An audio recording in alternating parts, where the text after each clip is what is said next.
Um circuito PLL é um dispositivo genial da engenharia que permite a você sincronismo de dados, travamento de fase, você pode utilizar em modulação e demodulação, telecomunicações em geral, transmissões, também pode utilizar para uma conversão de tensão para frequência, entre muitas outras aplicações que você deve imaginar.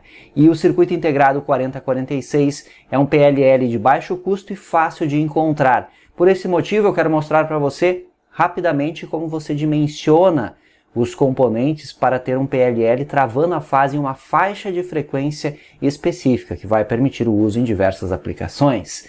Raiza.com.br invista em equipamentos para turbinar o seu laboratório de eletrônica e nas suas compras na Raiza já sabe, tem o cupom WRKIDSRaiza que garante 7% de desconto em toda a loja. Aproveite e invista no seu laboratório. Eu sou Wagner Rambo, sejam muito bem-vindos e vamos para o vídeo de hoje. Peguei aqui o diagrama funcional do PLL, o 4046, que é esse circuito integrado. Você encontra no datasheet do dispositivo esse diagrama funcional.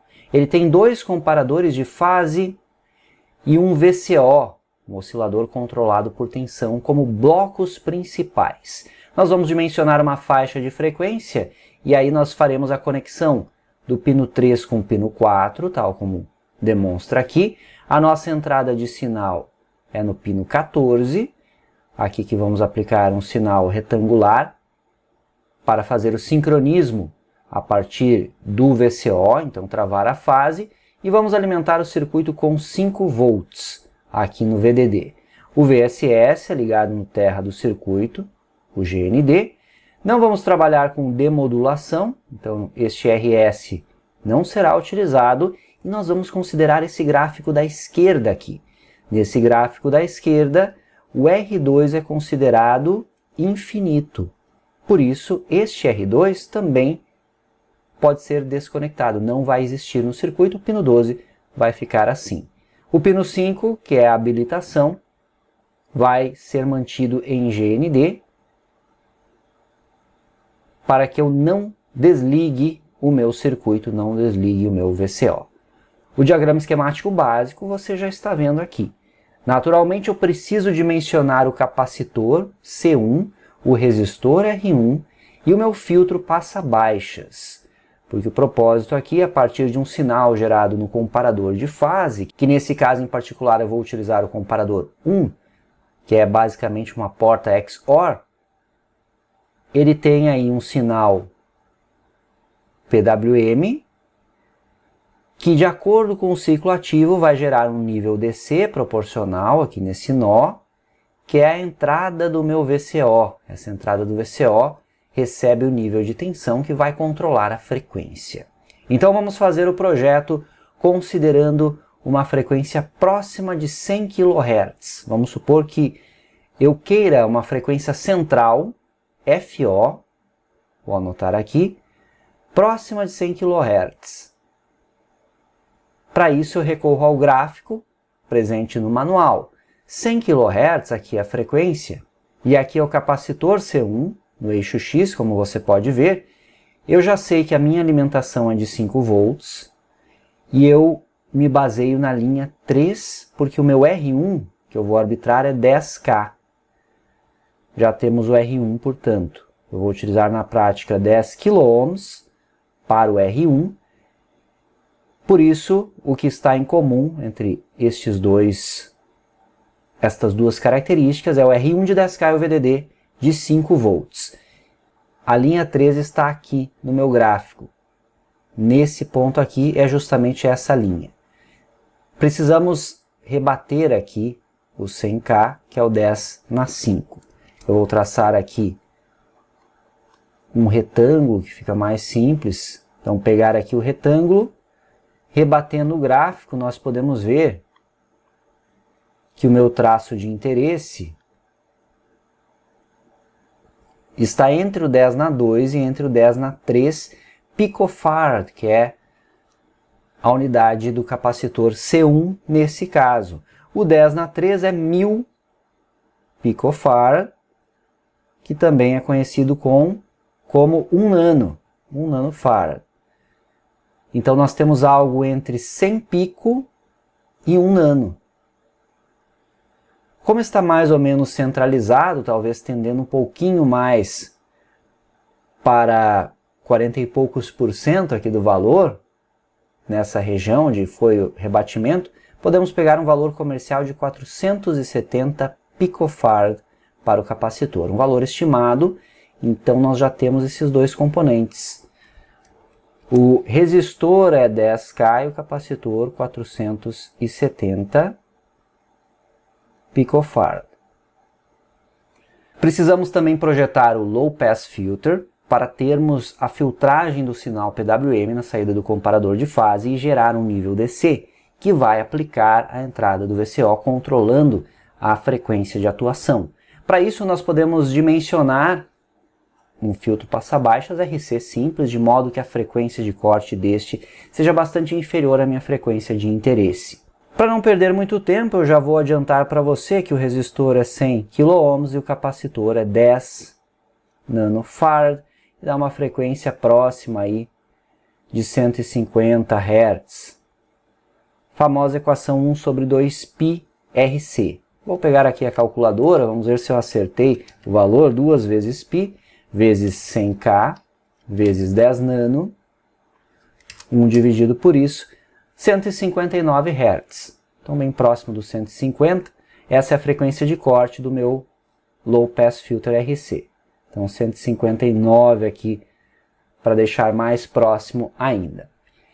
E agora eu posso montar esse circuito e medir a frequência central, conectando o meu osciloscópio aqui, no canal no pino 4, então o canal 1 do osciloscópio no pino 4, por exemplo, sem aplicar nenhum sinal na entrada inicialmente. Vamos ver isso na prática. Esse é o 4046, o circuito integrado CMOS, estamos alimentando com 5 volts. Aqui é a saída do circuito, canal 1 do osciloscópio, e na entrada nós já temos o gerador e o canal 2 conectados. Na realidade, na saída eu estou com o canal verde do osciloscópio e na entrada com o canal amarelo. Por enquanto não vou ligar o gerador, porque eu quero medir a frequência central deste dispositivo, ver se o nosso projeto funcionou. Filtro passa-baixas, o resistor de 100K e o capacitor de 10 nano, o resistor de 10K, o R1, e o capacitor aqui de 470 picofarad.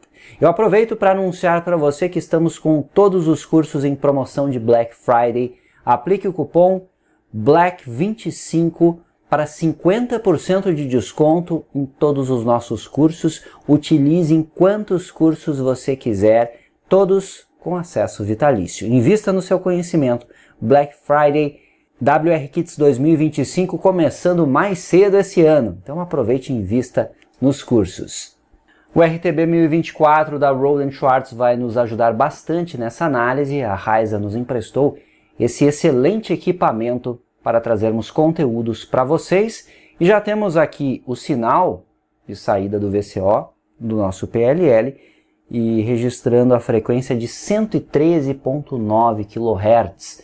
Essa é a frequência central. Ficou um pouco fora porque em análises gráficas nós temos uma margem de erro. Então eu poderia tentar aproximar o valor, ajustando o valor do resistor, modificando ali o resistor de 10K para mais ou para menos até chegar aos 100K exatos, ou mesmo testando outros valores ou associações específicas de capacitores, também é possível.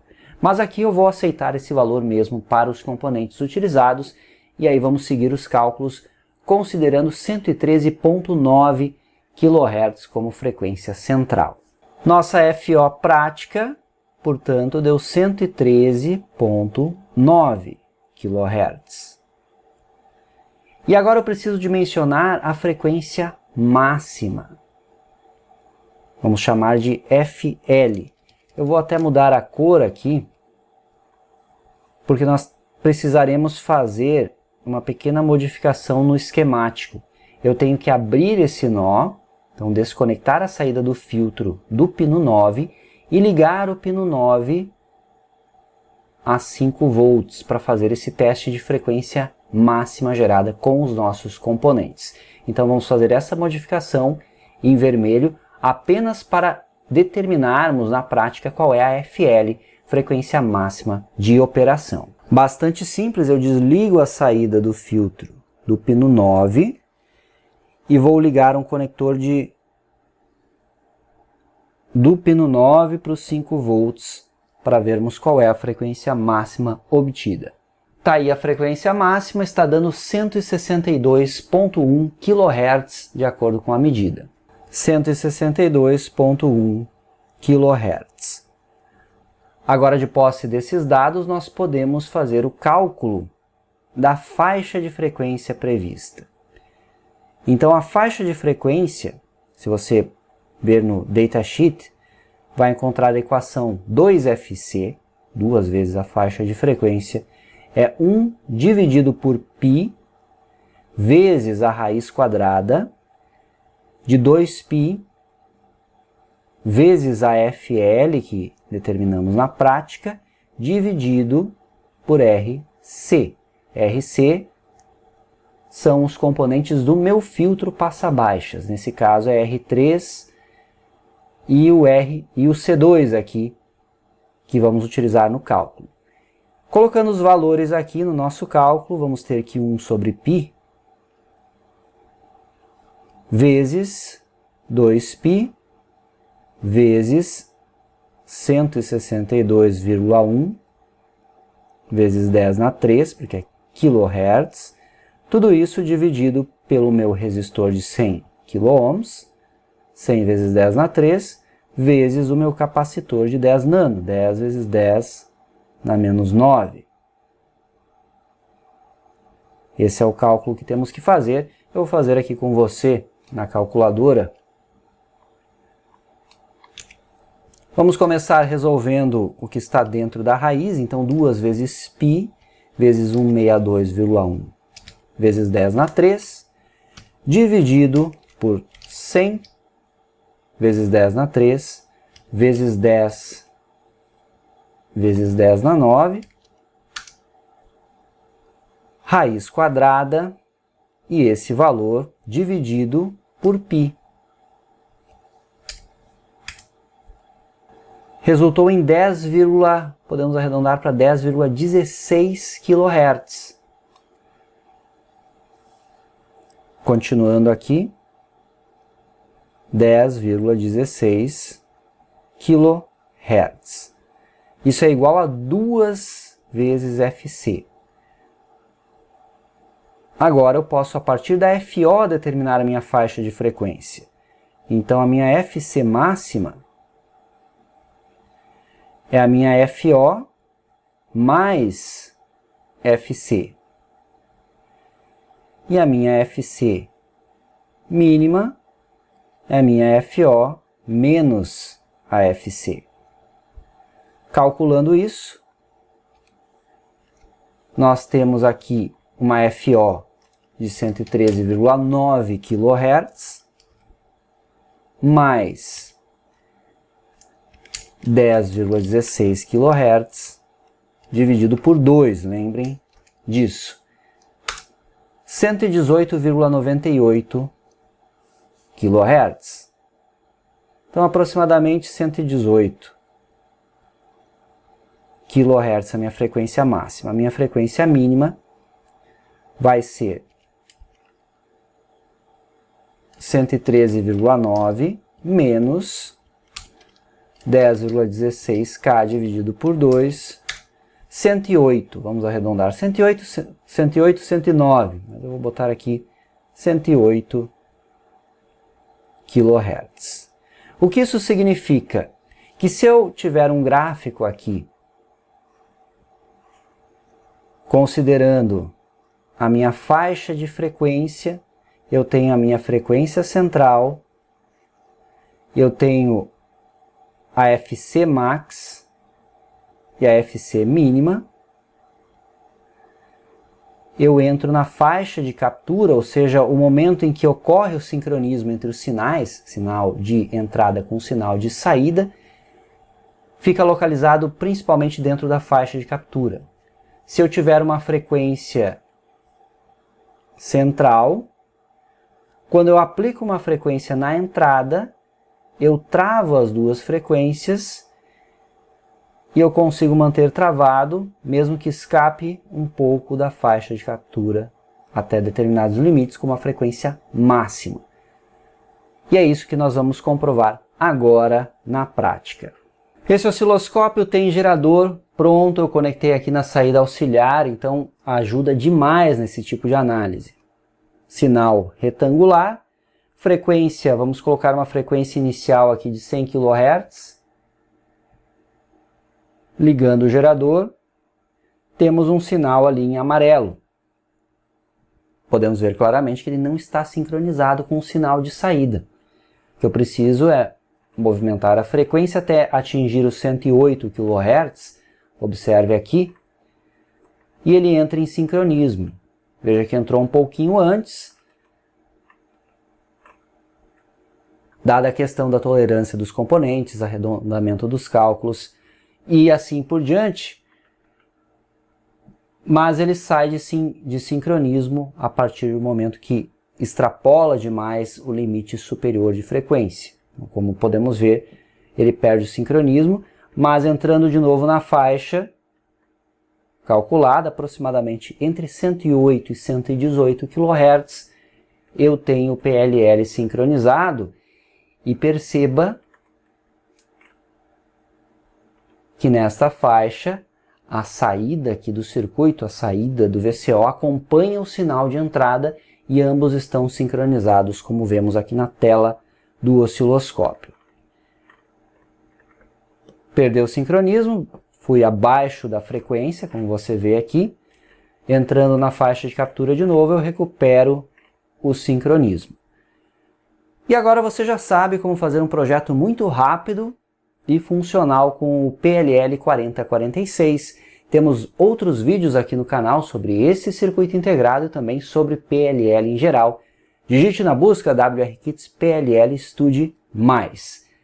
Deixe comentário com sugestões para vídeos futuros. Concluímos mais um vídeo aqui no canal. Obrigado por sua audiência. Maratone os conteúdos. Considere ser membro também, deixe aquele like, se inscreva e aproveite a Black Friday WRKits. Um abração e até a próxima!